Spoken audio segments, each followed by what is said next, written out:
thanks for watching.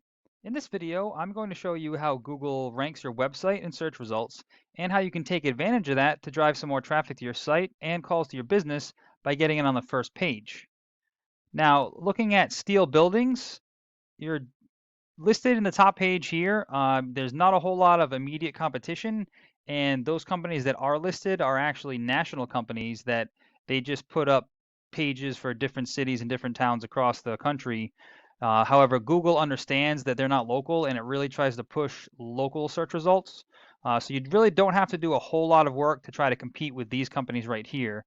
What I did do is I took some of the other services that you offer. I looked at metal roofing and then also concrete.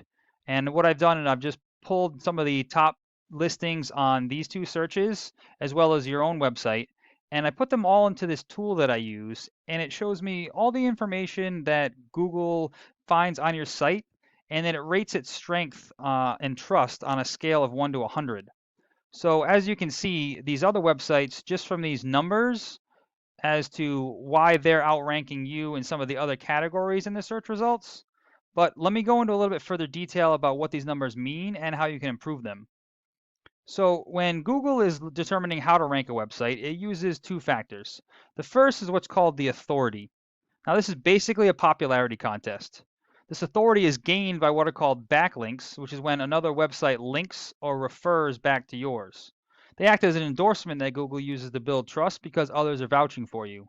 So to quickly define these, if the local news station did an article on their website and it said like the top 10 best steel building contractors in the Lehigh Valley area, and in that article, the reader could click on a link and it would bring them to your website, that would be considered one backlink from one referring domain. Now, backlinks can come in a lot of different forms. They can be from blog posts, any kind of posting sites, press releases from news articles. A very important one is what's called a citation. Now, a citation is any time that your name, address, and phone number appear in an online directory. Superpages, Yellow Pages, Yelp. They're usually all free. It just takes some time to find these websites, register your business, and then input all your information exactly as it's shown in Google.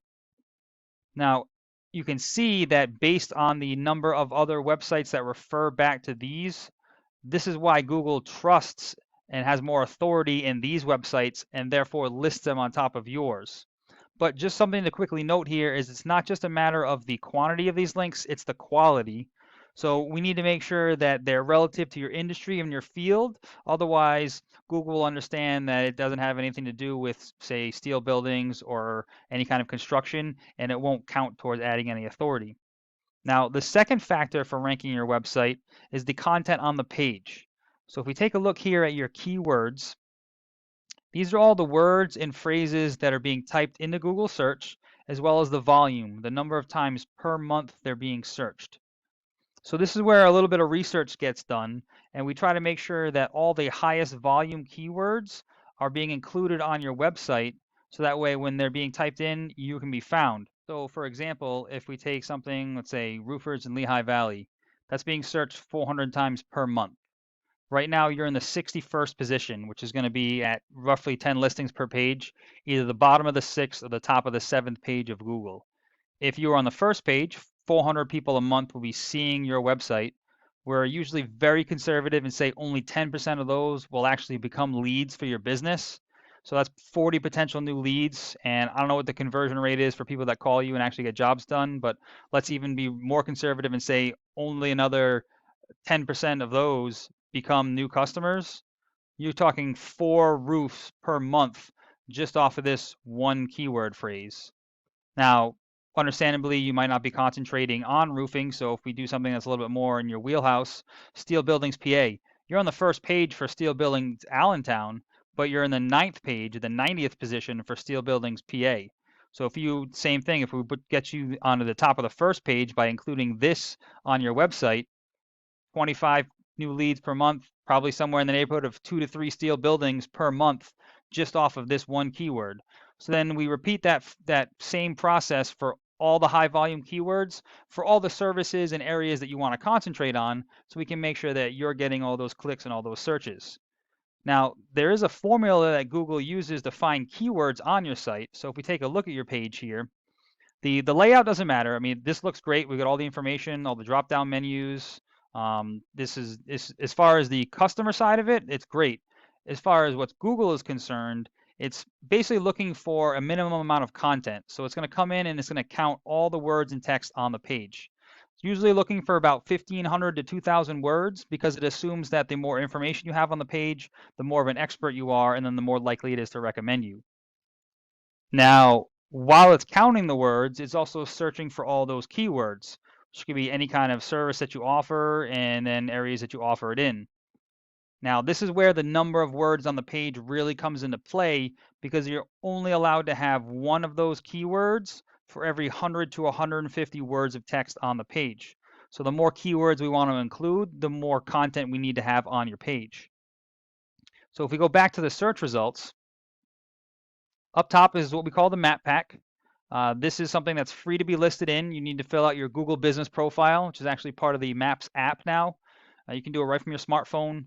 You just want to fill out as much information as possible in there, including the services that you offer, the area, even your hours of operation. Then you want to continuously add photos that are geotagged within your service area. You want to upload those as well as posts on your profile on a regular basis. Then you want to have customers leave reviews, and you want to get as many of those citations, your name, address, and phone number in directories. You want to be listed in more directories than anybody else on this list. Underneath that, this is the organic search results. This is where the higher the authority or the more trust that Google has in your site, the higher up in the list you're going to rank. So this is where we need to find more websites to backlink and refer back to yours. That way you can get more than the competition and you can slowly increase your ranking in this listing so you can get more action and more calls for other services that you offer off your website. So I hope this information was helpful and it allows you to scale some of your online presence, but please feel free to reach out if you have any questions or if you'd like me to go in any further detail. We could talk about your goals and I could do some research on my end to find out what it would take for you to reach those. And I always appreciate getting feedback as well to find out if information like this was useful for you. So please let me know what you thought. Thanks, and I hope this helps.